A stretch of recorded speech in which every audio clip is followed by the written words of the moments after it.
Olá, está começando mais um Extra Classe, uma iniciativa do Sindicato dos Professores de Escolas Particulares. O programa de hoje traz uma entrevista sobre democracia e espaço público. Recentes decisões da Justiça e de governos de proibir ou limitar manifestações populares ou de entidades sindicais reacende o debate sobre a participação da sociedade nos espaços urbanos. Em Belo Horizonte, um projeto de lei que tramita na Câmara Municipal pretende impedir passeatas nas ruas localizadas dentro do perímetro da Avenida do Contorno. E quem está aqui conosco para falar sobre este assunto é Regina Helena Alves da Silva, historiadora e professora da Universidade Federal de Minas Gerais. Olá, professora, seja bem-vinda, é um prazer recebê-la aqui em nosso programa. Olá, Denilson, obrigado pelo convite. Olá, professora, qual é a sua opinião a respeito dessas decisões de governos e da Justiça de tentar limitar a participação da sociedade em espaços públicos? É um absurdo. Ao limitar a nossa participação, limitar uma participação cívica e pública, você está se contradizendo enquanto um regime democrático. Então, quem limita a participação são as ditaduras. A democracia pode negociar, discutir, mas limitar jamais. Certo. Agora, por que isso tem ocorrido, professora? E por que, inclusive, essas negociações, esses debates não têm sido feitos? Por exemplo, para evitar que se leve à justiça casos como esses, situações como essas? Creio que o Brasil está vivendo um momento em que ele considera que ser diferente, porque uma série de manifestações ocuparam as ruas e as praças das cidades, e isso não foi organizado pelas formas tradicionais com as quais nós estamos acostumados. Isso fez com que as pessoas ficassem um pouco assustadas com como lidar com tanta gente nas ruas, tantas demandas, tantos multifocadas. Então, esse susto, por um lado, por outro, olhar para as manifestações que estão acontecendo pelo mundo e aí assustar mais ainda. Mas, na verdade, eu acho que a gente tem pouco exercício democrático no Brasil. No nosso período de história republicana, nós tivemos 3 ditaduras. Então, acho que os nossos governos e os nossos representantes não têm muito costume com o povo. É um exercício pedagógico, é uma prática pedagógica, a rua é esse espaço. E acho que eles estão um pouco ainda numa tradição ditatorial e autoritária de que existe uma forma de regulamentação de como nós devemos estar na rua quando queremos exercer a nossa ação política. E isso vai gerar uma série de embates. A senhora diria que o Brasil, professora, estaria vivendo um novo momento histórico, pelo menos em relação ao seu passado mais recente, em que a população estaria talvez cobrando uma maior participação mais direta na arena pública?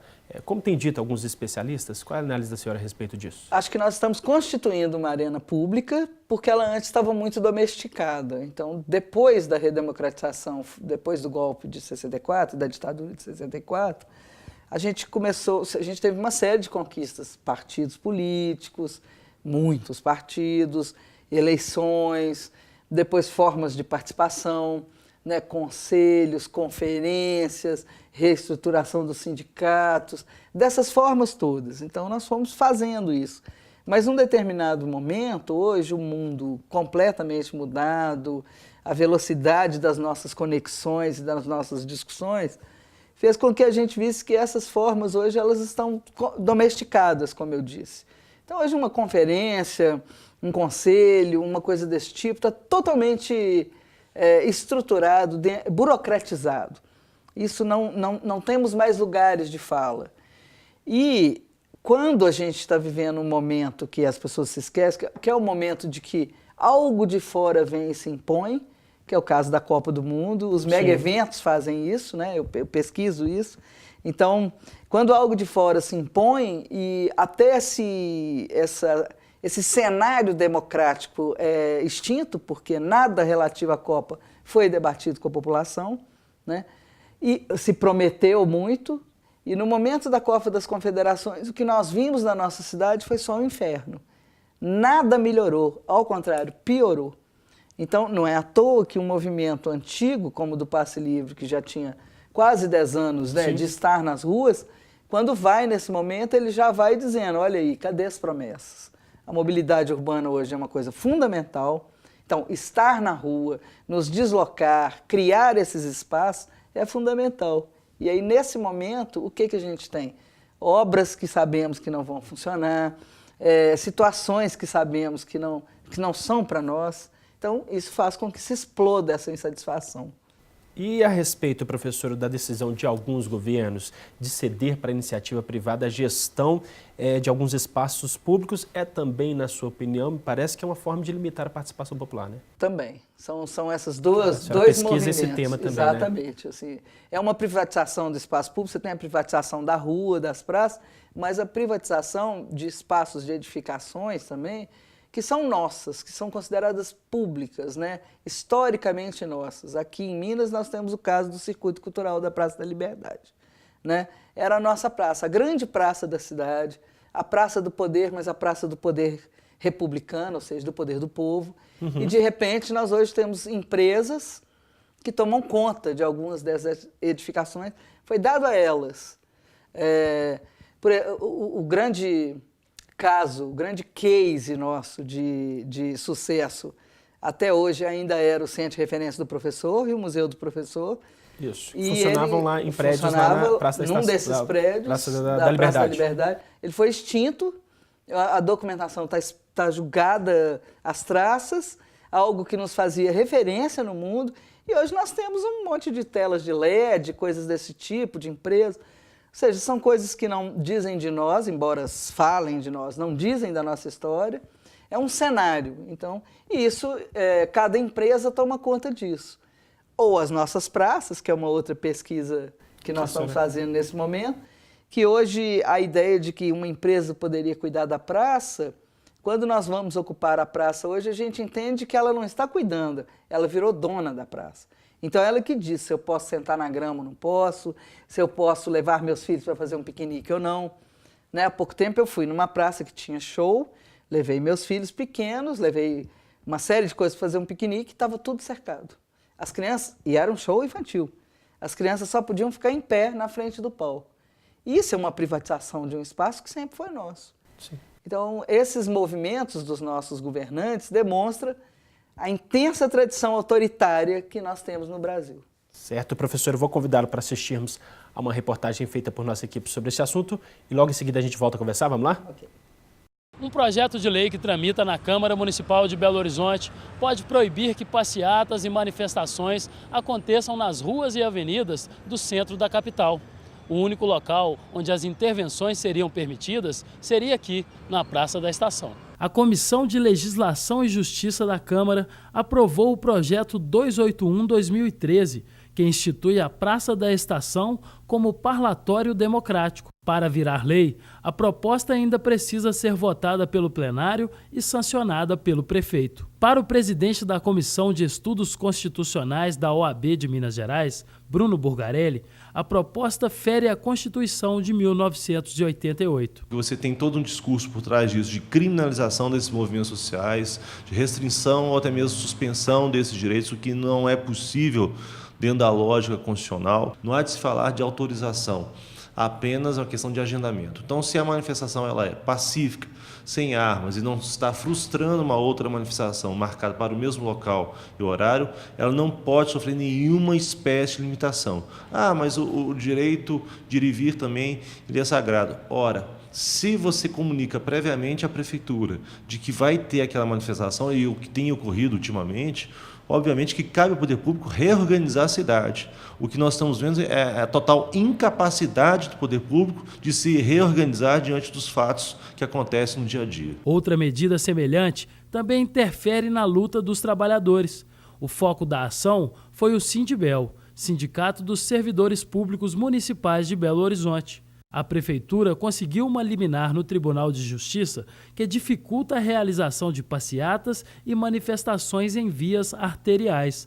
A decisão determina que as mobilizações do sindicato só podem ocupar 1/3 das pistas, sob pena de multa diária de R$100 mil. A gente está com uma liminar deferida pelo Ministério Público que está impedindo a manifestação dos servidores de ocupar a Afonso Pena, que é tradicionalmente um local de manifestações. Essa liminar ela foi concedida em abril e até hoje ela ainda está em vigor, nós temos uma reclamação no Supremo Tribunal Federal, onde a gente tenta reverter essa decisão e também a gente está aguardando o resultado final disso aqui no Tribunal de Justiça. As manifestações que o sindicato promove, nem sempre elas estão reivindicando só aumento salarial e só interesse da categoria, mas melhora de condições de trabalho para os servidores e melhora no atendimento para a população. Então, essas manifestações que ocorreram em junho, por exemplo, elas pedem uma melhora na saúde. Os servidores também querem uma melhora na saúde e as manifestações também englobam isso. Então, eu entendo que quem perde é toda a população. Para a presidente do Sindibel, essas iniciativas têm fins políticos e prejudicam toda a sociedade. Quando os trabalhadores do sindicato vão para as ruas, é porque é a forma que nós temos de denunciar as mazelas das gestões, né? Principalmente os descasos com o serviço público. Em função dessa liminar, nós já não podíamos mais estar nas ruas. Então, quando a imprensa dizia que os sindicatos não estavam na rua, na verdade, nós não estávamos enquanto entidades em função dessa liminar. Mas enquanto trabalhadores, enquanto cidadãos, é claro que os sindicatos, os servidores estiveram presentes. Agora, professora, voltando a falar um pouco dessas recentes manifestações populares e ocupação desses espaços públicos. A senhora me parece que vai lançar um livro em breve sobre esse assunto, né? A que conclusões gerais a senhora chega nesta obra? Não sou só eu, sou mais alguns professores do Departamento de Comunicação da UFMG. Nós fizemos uma análise das redes sociais, né, na web, e a participação das pessoas nas ruas, a rua e a internet. Isso nos mostra que a constituição do espaço público hoje é uma coisa bastante mais complexa, que casa esses dois lugares e que deixa muito claro atualmente de que é a intenção, na tensão, no conflito, na disputa que se constitui esse espaço, né? Então ele não pode ser regulado, ele não pode ser como aqui em Belo Horizonte a prefeitura falou, manifestação só pode ser assim, ou fora do cinturão de contorno, ou nesse pedaço. Isso transforma, por incrível que pareça, um espaço público em espaço privatizado pelo poder público. Sim. Né? E então as redes sociais e a internet criaram uma arena de debate e discussões que possibilitou que isso, que antes era apenas encenado, pudesse demonstrar as nossas posições e nos colocar em conflito. Então, quando nós fomos para as ruas dessa vez, nós fomos para as ruas em conflito. Por isso que as pessoas ficaram tontas assim, mas são muitas pessoas pedindo muitas coisas. Sim, sempre foi assim. Mas antes, a forma de organização que se tinha, quem se organizava mais ia para a rua com uma bandeira. Sim. Agora todas as bandeiras apareceram. A democracia não é o consenso, é o conflito, e o espaço público é constituído pelo conflito, né? Ele não é a domesticação do conflito. Então, se fizerem essas legislações, o que vai acontecer? Nós vamos retomar esses espaços. É isso que vai acontecer. Então, na verdade, o que nós chegamos à conclusão é que na internet fica mais claro os posicionamentos. Agora, professora, uma das pesquisas que a senhora coordena diz respeito a 3 praças, a 4, aliás, né? Praças aqui em Belo Horizonte. A Praça 7, a da Savassi, a da Liberdade e a da Estação. Qual é a relação da ocupação dessas praças com essa discussão que estamos fazendo aqui agora? Então, é interessante que a primeira manifestação em Belo Horizonte foi convocada lá na Praça da Savassi por um grupo e lá na Praça 7 por outro grupo. O grupo da Praça 7 já era um grupo um pouco mais organizado, feministas, legislação sobre aborto e etc. E o da Praça da Savassi são esses grupos de jovens que não têm essa organização mais da forma como a gente entende melhor. E aí lá, essa manifestação que estava lá, quando a da Savassi não funcionou, ela desce e se encontra com essa. E aí ela deságua na Praça da Estação, que tradicionalmente era o lugar mais histórico dos comícios, etc. Então, esse caminho, ela passa pela Praça da Liberdade, Sim. Né, discute a privatização dela, desce para a Praça 7 e chega na Praça da Estação. Essa foi a primeira manifestação de Belo Horizonte.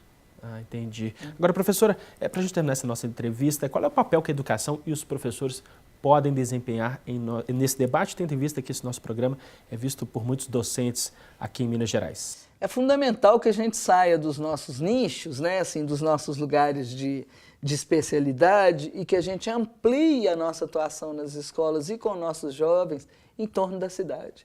A cidade é o grande lugar de aprendizado, é o grande lugar onde nós estamos em comum, onde nós temos que dividir coisas.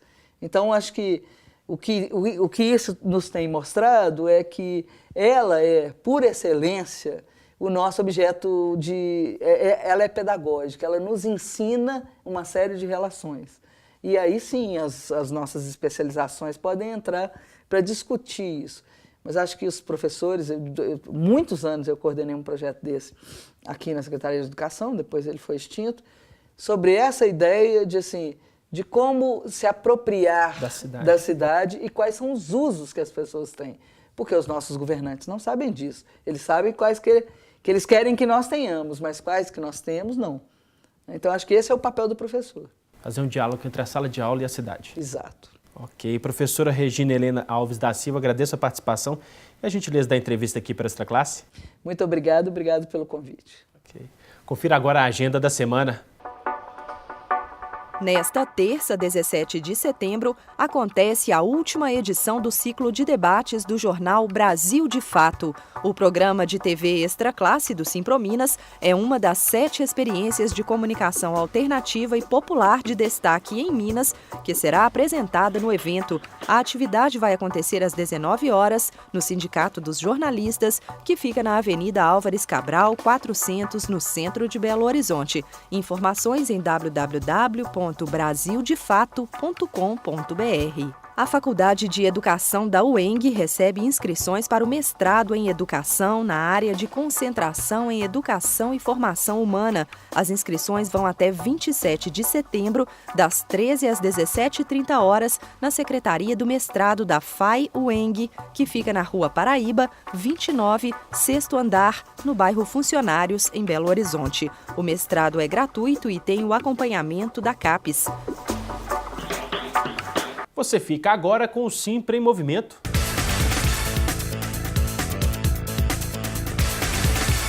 O Simprominas promoveu no dia 6 de setembro o lançamento do livro Matemática sem Descalculia.